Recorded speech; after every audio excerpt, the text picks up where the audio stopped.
This is the Samsung Galaxy S10 Plus.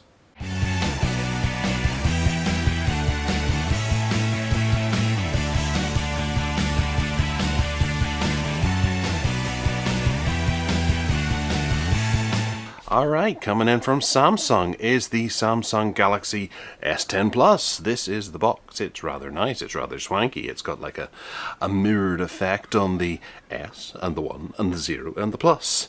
So it's very nice, isn't it? That's quite a spectacle right from the word go. This is brand new in. It actually arrived yesterday, but I'm only just unboxing it today. Because I had to go and pick it up from the courier. Okay, so at the top here we have the specifications. It's 128 gigabytes. It's a size. It's got which one is this? I'm imagining this is going to be the Exynos version because that's what we're getting here in Europe. It's got the European SIM card only thing sticker there for you. IP68, 8 gigabytes of RAM. So this is not the big boy. This is just the regular version that you would expect to get, but at that it's still one of the most exciting phones on the block right now. We have the Samsung Galaxy logo there as well, and not on this side, but we have the seal that we're going to have to break in order to get into it. So we'll just cut down there.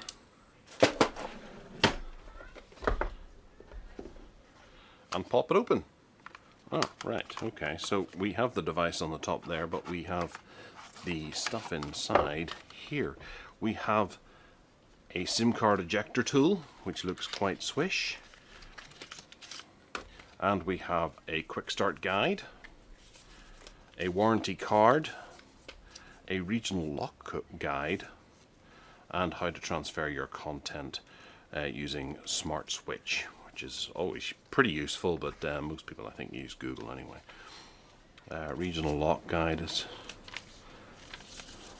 there's the English variant here. This product should be activated with a SIM card issued from a mobile operator within Europe. Hopefully that'll still be the case in a couple of weeks whenever we exit Europe, but let's not get into that right now.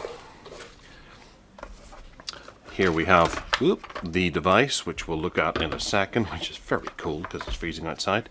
We have some AKG headphone, in-ear noise cancelling headphones that are included in the box. That obviously, since this is about, it's not £1,000 phone, but it's a £800 or £900 phone, we can expect to get things like that inside. I don't know if people would prefer not to get the headphones and have a slightly cheaper price, but I'm struggling to get this out of the container without wrecking the container in case I have to send this back. So it's a fairly nice, decent set of headphones, and I'm pretty sure that there's a redeemer for early adopters to get the Samsung Galaxy Buds, which would be quite nice too. But they look to be. We have a braided cable and a 3-pole 3.5mm headphone jack, and a fairly strong looking sock over the end of it as well. It doesn't look too bad. In the middle we have an inline controller with a volume up, volume down, and a button in the middle there, and it's actually really small. It's very flush with the wire. I'll try and get it out entirely. That could have been a little bit easier, but yes, okay, so we have, what way is it? Divided in a V. Yep, it's not one of those ones where you have a slightly longer length than the other, but they are nice. I quite like these. It'll be interesting to see how well they function. Divider there that goes up to the inline controller. There's a bit of plastic there for division between the rubber part of the cable and the braided part. But it seems quite small, looks quite strong. It says Vietnam on it, obviously made in Vietnam. We also have 3 sizes of in-ears. I'm guessing that's the medium. This will be the small, that'll be the large, and it's just kept on a simple piece of plastic. Simple, effective, no bag, but yeah, it'll do. Elsewhere in the box we have a fast charging, even says it on it, doesn't it? Adaptive fast charging block. USB on there, and the output is 9 volts, 1.67 amps, or 5 volts, 2 amp. There is a USB Type-C charging cable.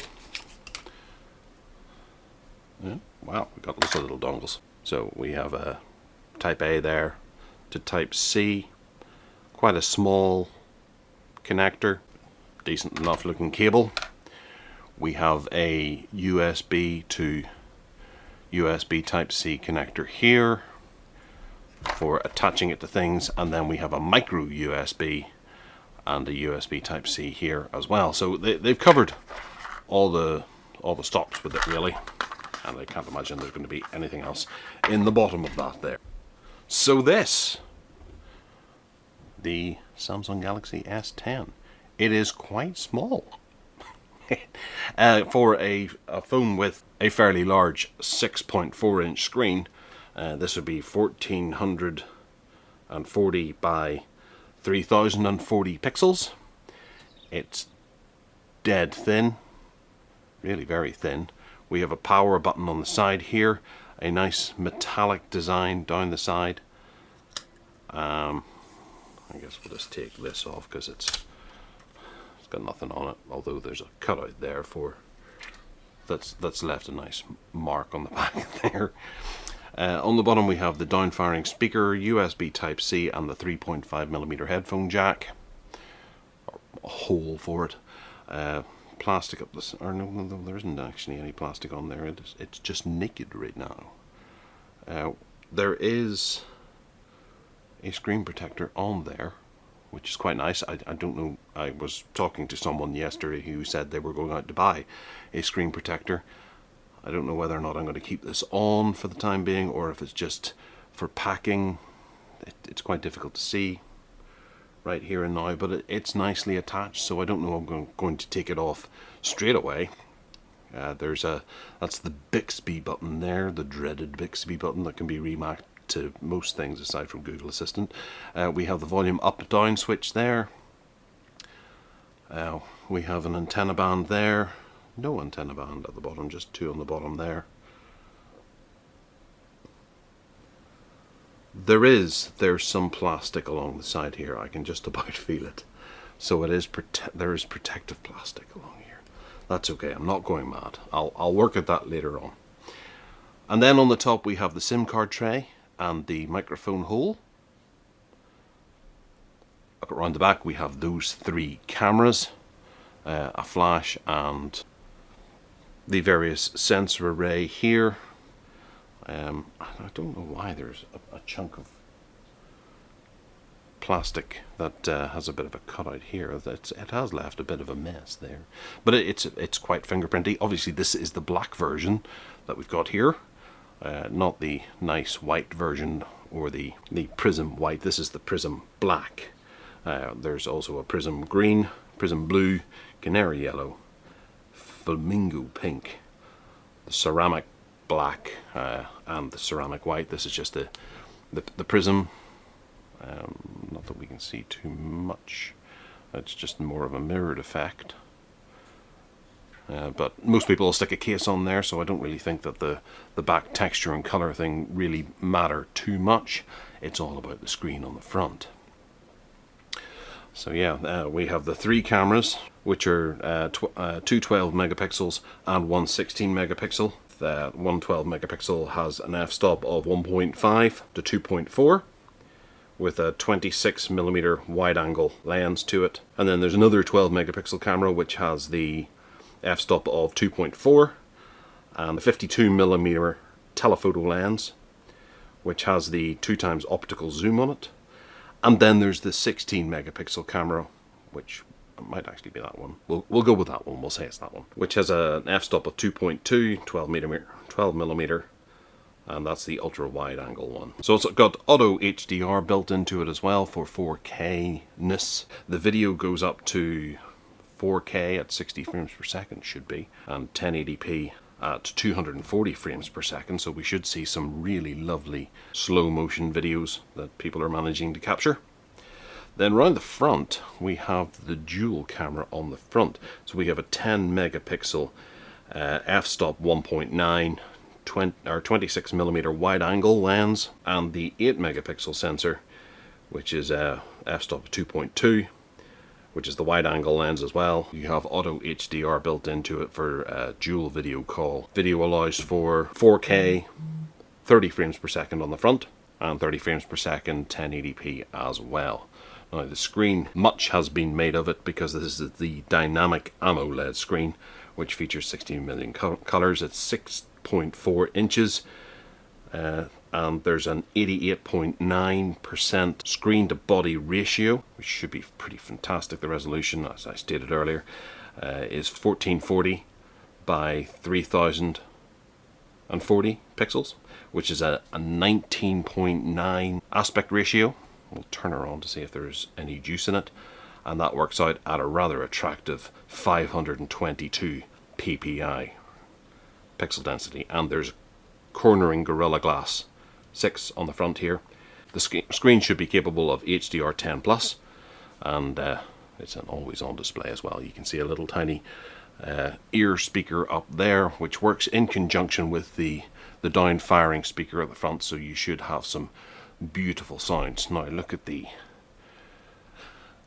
bezel around there, or the non-existent bezel. There's a very tiny amount at the top there, plus the punch hole for the camera. Then at the bottom there's a very small bezel too, and then around about here is the fingerprint sensor. So we'll pull out the micro SD card tray and the SIM card tray, see what it's like.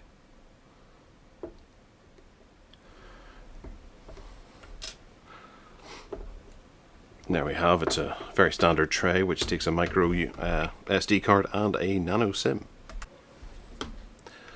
Right. I'm debating whether or not I put a micro SD card in there because it's 128 gigabytes. That should last plenty long. I'll put one in if I need it. Right now I think I should be able to survive with what we have and relying on the cloud and stuff. So we can turn her on. And we're starting Android, and let's go. So we're gonna check all of those, just agree to everything they want. Why not? And we've got a little bit of HDPA here, not a terrific amount, but we're going to go for a wireless connection. We can't go for a cable connection because I don't have a USB-C to USB-C handy.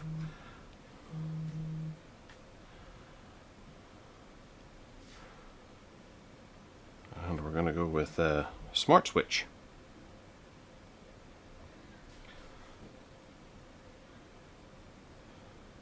So I've never done smart switch before, and it's asking me to enter the PIN on my other device. So we'll go with that. Start sending data, and it'll be interesting to see how long this takes.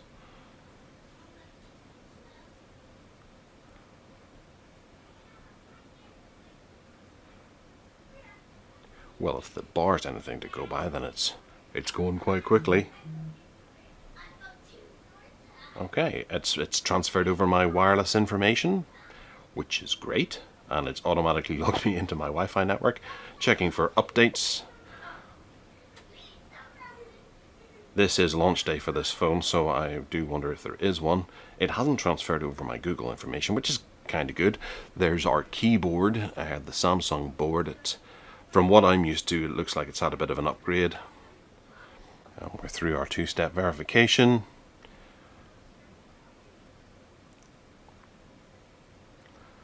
We're all good. It's asking to choose from backup. I'm not going to restore from backup. Okay, and we want to be setting up the fingerprint.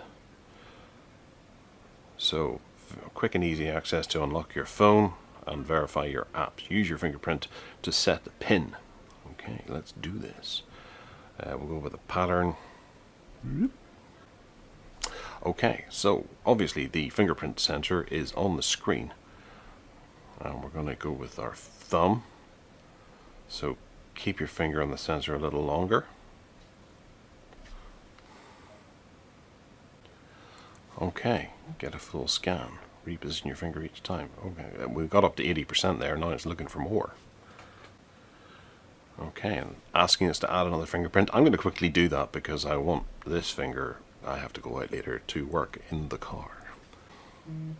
Right, okay, so the standard Google services accept all that kind of stuff. Yep, sure. And then adding finishing touches. Okay, after remembering my Samsung information, because you really only use it when you get a new Samsung phone, we're going to accept all the legal information. Okay, all done. And we're almost into the phone.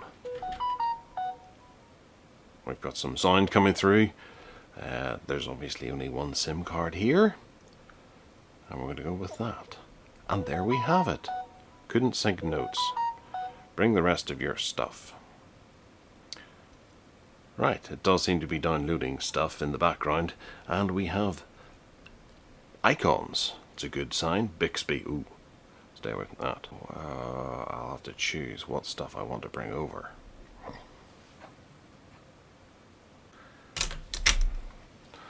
Okay, so it's asking me what I want to bring over. We're not going to bother with the apps. I'll send them all in fresh. Images, documents, audio, video, and stuff. And then we go on down, we've got more images and videos and audio. Yep, we'll just transfer all that stuff and see how long that takes. Hopefully we can do things in the back whilst that's doing things in the background. Galaxy Store has updates and offers, configuration messages, so we should be getting stuff from 3 down to communicate with the antenna, but who cares about all that nonsense? Let's have a look at the phone. So we have the Galaxy Store on the front, we have a gallery that allows us to look at the pictures that we're about to take. Play Store for updating things, the whole Google suite, phone call, messages, the Samsung's own web browser that goes straight to 3, the camera application. Over here we've got a clock, Samsung Pay, the game launcher, and some Microsoft apps that are installed by default, mobile or Office Mobile, OneDrive, and LinkedIn. The game launcher will obviously recommend games to us and optimize the phone to allow us to get the best out of our games. And we'll hide games. So we've got the recommended ones down there and nothing installed so far. We can discover more games by doing that. But I'm sure people are quite capable of finding their own games themselves. The camera is obviously one of the biggest things that we're looking at here.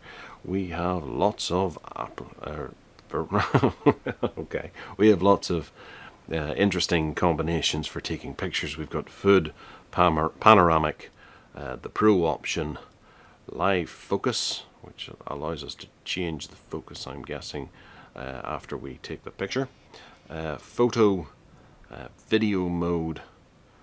And it's nice to see that you have these options here for being able to flip between the lenses yourself. Super slow-mo, which will be an interesting one. You can see the quality degradation there. Slow motion and hyperlapse. Brilliant. Now what we're just going to do is fire on down to regular photo and just go as auto as possible and take some pictures. So there we've got the telephoto. It's gone in 2 steps. So I'll take a couple of pictures, the obligatory ones.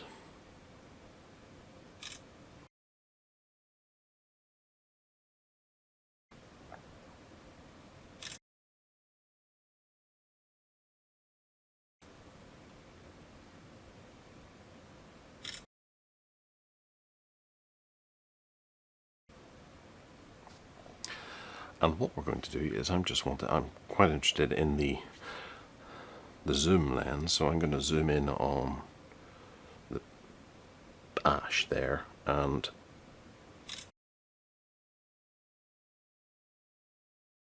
see if we can compare those two videos, or those two photographs.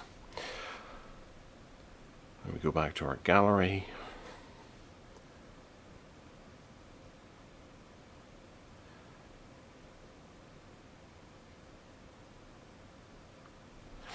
And there's the picture that we took, and everything looks quite nice. It's picked up a lot of the dust and things like that that are over there, and the shadow. That's pretty fantastic stuff. Yeah, just from shooting from the hip without actually, playing around with the settings too much or doing too much with the camera. That's quite pleasing. Going into the picture of the car. You have some decent detail around the car as well. It's picked up some of the warts and the dust and things like that there, and the text is looking very sharp and refined. Moving over to the keyboard there, you can make out the key information and the writing on the keys very easily. Yeah. No real flaws there at all. And then the actual keyboard itself. Things are very clear, extremely clear. Comparing this to some of the other photographs that we've seen recently that I would take of this particular keyboard in the last number of phones, it's night and day. You would get a blurriness, or maybe and things would almost appear in duplicate, but they were that blurry. But that looks really nice. That's suitably impressive. I can't wait to get out and check some of these photographs out on the go. We've got widgets and all those sorts of things on here that we can put in. Obviously the phone's downloading stuff in the background, so we're not going to upset it too much. I am interested to see, just storage wise, wherever it happens to be, storage, there we go, storage, device care. We have 106 gigabytes free. Now obviously I have tainted that by downloading a bunch of stuff, restoring it from the backup from the other phone. And then we have the Edge screen, which is the very typical oh, for goodness sake, which is the very typical pull-in handy Edge shortcut array that you can add stuff, people, and that sort of thing too. So it's nice to see they've retained that. And things are starting to look really messy now because it's decided to download what I had on my old phone to here, but I've only got a few of the apps. Looking inside, we have nothing particularly striking out of the ordinary. There's a whole rake of bits in Samsung Health and Samsung Pay. Samsung Notes, which obviously couldn't sync earlier because I don't really use it. I use Google Keep instead. Google Wear, Calendar. Facebook is on there, which I want to get rid of immediately. And I did note that I could only disable it there. I am upset that that's still on the phone. That's annoying. So the screen is particularly lovely. It's gorgeous, just going from top to bottom. It really does look amazing. I want to make sure that I've got all the plastic off, because I'm rolling it around in my hand here and I can feel bits of plastic. So it's important to remember that in here we have a charging area that allows you to wirelessly charge the device on a Qi charger, or you can set particular devices that have Qi charging on the back of the device. It's probably recommended to save that for smaller devices like the little Galaxy Buds that they have, but you can take a friend's phone that has Qi charging and set it on the back and get them just that little bit of extra power. It's quite slow, I believe, but it's still an added feature that will probably save someone a little bit of extra stress one day, and they'll be able to leech off of your power. The whole thing is very nice. I have removed the plastic from here and up the sides. There was a little bit. The plastic that's on the screen I've decided I'm going to leave on because you barely notice it. It is very, very thin, and it is like a screen protector. I haven't noticed anyone saying that you need to remove it. But you can see there, and actually I can feel it as I touch the cameras, that there is just a small indentation. So there is. The buttons are very tactile and clicky, which is quite nice. They're very typical of the form, and I hadn't quite noticed just how much of a camera bump there is. It's minimal, but it's still enough that the device sits on it. It's not flush with the device, which is a bit of a shame, but there's a lot to like here. And the fact that this is the Exynos processor as opposed to the Snapdragon processor may annoy some folk, but I think the general user is not going to notice the difference.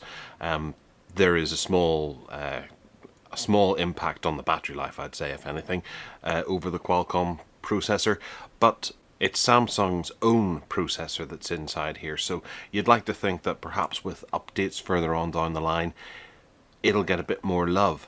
It still boggles my mind that Samsung bother to make two different versions of this with differing processors. And that is a problem for updates and for a problem for various regions, because you don't know what you're getting. And I'm hoping that perhaps this would be the last time that we get to see it if there's a bit of a backlash, because I've seen on Twitter that a number of people are pretty unhappy that they'll be getting the Exynos version. And whilst we're recording, I'm hearing little notifications and things coming through, and this speaker is very, very loud. I'm currently at about 3/4 in notification volume level, and this is really blasting the noise out, so I do look forward to testing it to see just how loud that goes, and how, whilst you're not going to be wanting to watch movies or listen to music via this speaker, it's certainly enough to be able to have a pretty lively ringtone on your phone that'll turn some heads whenever it goes off. Another thing that I'm very excited about trying is Samsung DeX. I've made sure that I've got some bits of hardware that are capable of linking this up and getting it going, and I plan to do that tomorrow and see how productive I can possibly be. I'm very excited about the idea of Samsung DeX, and we will be discussing DeX and the potential that it has in the next podcast, which will oddly be the 300th episode of the Tech Addicts podcast. And let me know if there's anything you want me to test in particular on this. Hit that subscribe button and give us a wee thumbs up if you fancy. And other than that, take care.